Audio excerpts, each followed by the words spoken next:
Hello and welcome back to our lockdown lunches. It's number 5 and there's me again. So today we're going to cook spaghetti bolognese. I was influenced with Becca's Italian yesterday, so I thought I'd do one today.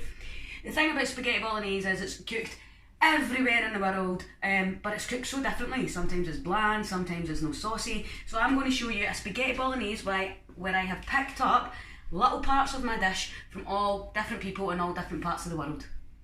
So the ingredients, so the mince, of course, no bolognese without any mince. I've got about 500 grams of beef mince here, and then I've got some Tabasco, some oregano, chopped tomatoes, tomato puree. I've got wine, but this time it's not for me to drink, it's to go in the dish.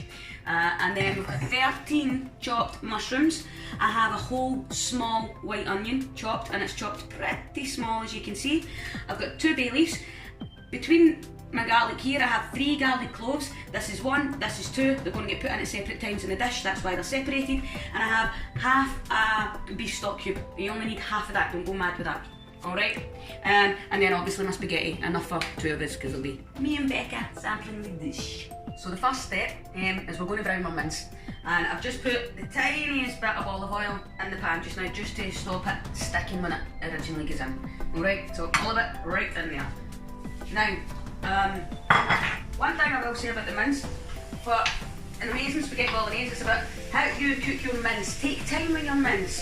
Give it the time it deserves. Have you ever ordered spaghetti bolognese and it comes and it's like all little bits of mince stuck together like this? It's like I never ordered meatballs, mate, I ordered spaghetti bolognese. So, when even my mince, what I do is I try and break it up. It's already minced, but I spend my time and I do this with a fork, I don't know if you can see, and I mince it again while it's in the pan. So the mince is browned. I'll get rid of all the wee meatballs that you could potentially have, and now I'm going to add the mushrooms, 13 lucky number. Now when you put the mushrooms in, it's going to take a wee bit for them to reduce in size. Don't worry about it, as I say, take your time. Italian food's about time, it's about enjoying it. And if you think it's a wee bit high, like mine is just now, turn it down or take it off the heat for a second. It's still hot here, still going to do its job. And then you can go back on. You can see the mushrooms are now starting to fit in the pan, and that's the moment when I want to add my onions. The onions in. Now, I would do onions a bit at a time, because if you over onion a spaghetti bolognese, it's horrible. I know I've said 1 small onion, but my small onion could be bigger than your small onion, you know. So let's just see. You want to come and have a look, and you can see that's how you want it to look with the mushrooms and the onions. That's enough onions. So I've still got a bit left, but I'm not going to do that because that's going to kill my dish. Then the next stage is this tiny little bit of garlic. You put it through, mix it all in, let it cook, let the garlic flavour come out into the mushrooms and into the onions as well as the meat. And the oregano part. Now, my oregano is basically not measured, it's by eye and by hand. So, for the first, too much, we're going, that's basically a wee bit bigger than a pinch. All the way over, and again, just let these cook together. They're all dancing about together in that pan. We're basically a couple of minutes in. It's not been in there too long because we're not wanting them to completely cook, just reduce in size and get the flavours going about. And now it's time to add the rest of the ingredients. So we're going to go with the chopped tomatoes, and we want a whole can in there.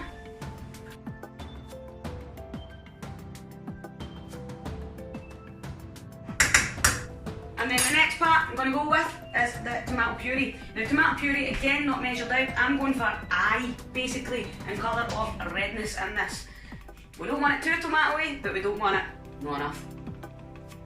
First of all, I'm just going to do that. You can see a nice wee circle.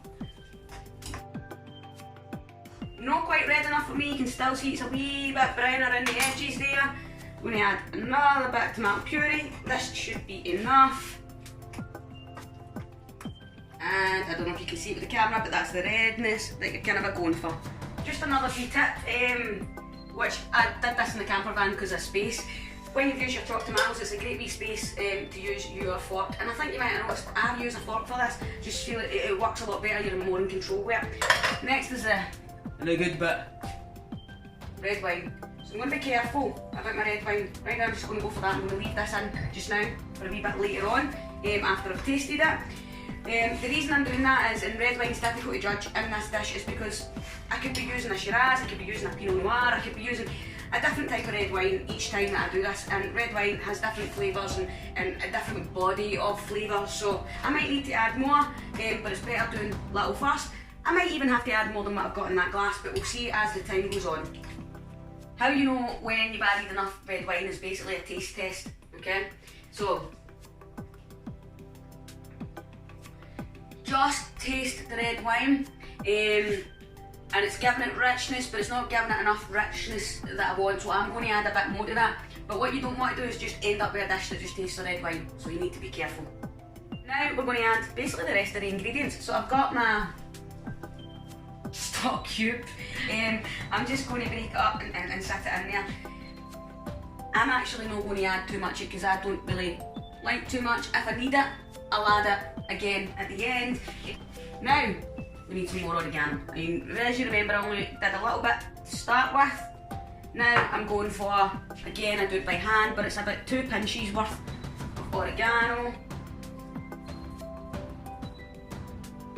Into the dish, mix that on. Again, you know, keep tasting it as you go, you'll know your flavours, you'll know your tastes.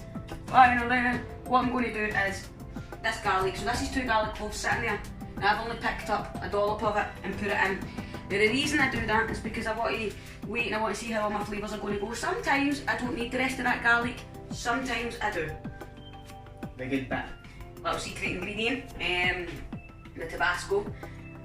Huge amount of Tabasco in there, okay? It just basically gives the Bolognese a bit of a kick. It's not meant to make it chilly or anything like that, it's just to give it a bit of a kick. So I put that in. Again, we're going to go with a taste test soon. You can smell the Tabasco. That's when you put the Tabasco on, you want to smell it instantly. And finally, what we're going to need is our 2 bay leaves, okay? We set 2 bay leaves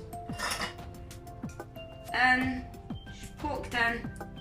Now, Bolognese, it could be cooked in 45 minutes, it could be cooked over a couple of hours. I prefer mine over a couple of hours. A bit like a slow cooker, minus the slow cooker. So I'm going to reduce the heat right down to like 1 on my oven, on my cooker. And what I'm going to do is I'm going to just tell the water cooking all go together. I'm just going to add a wee bit of water because otherwise it'll dry out. Mix it in. All the goodness for the sides into the pan as well. And I'm going to leave that there and I'm going to let that cook.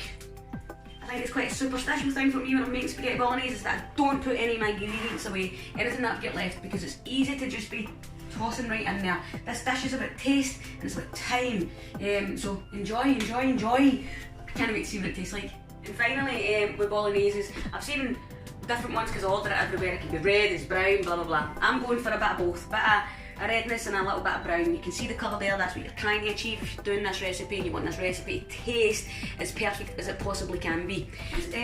Garlic bread's fantastic for this dish, so at the end we're going to have Becca making her own garlic bread with just things that we have in the cupboard just to go with the dish. So we're about 20 minutes in to this slow cooking and I'm going to do a taste test.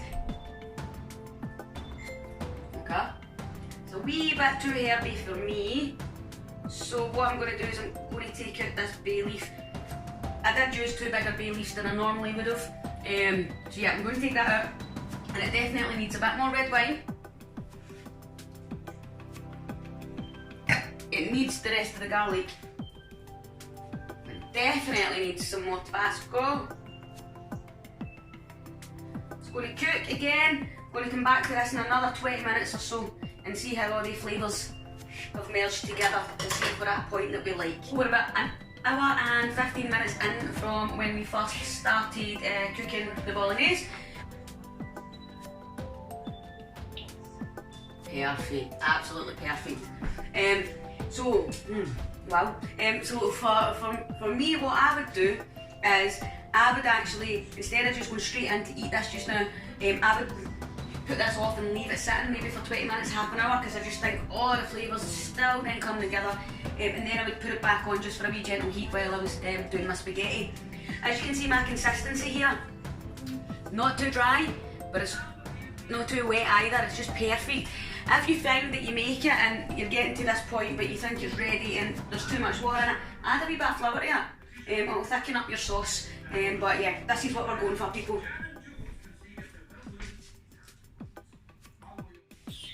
So this is when I come in to make the garlic bread.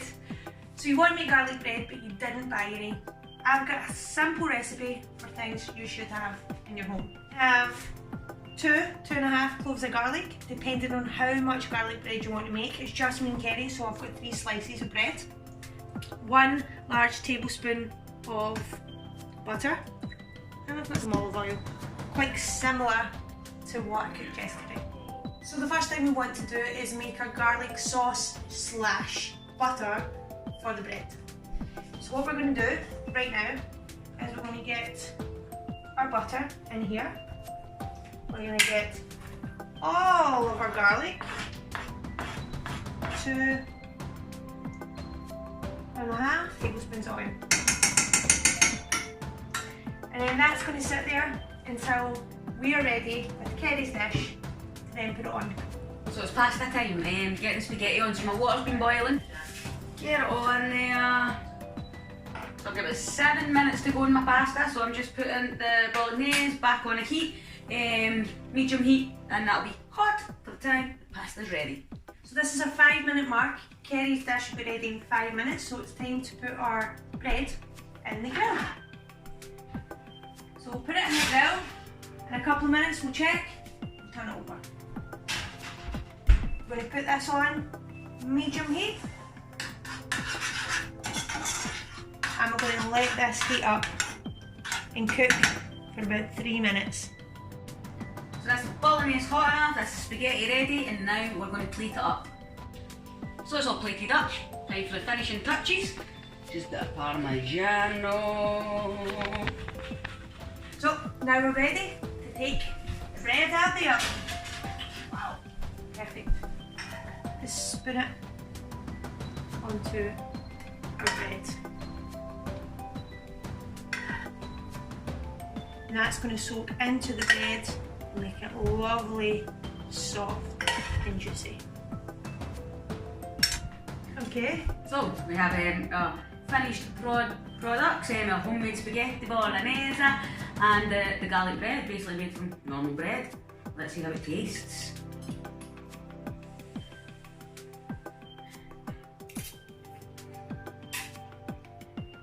Oh wow. Wait. Ready? Yeah.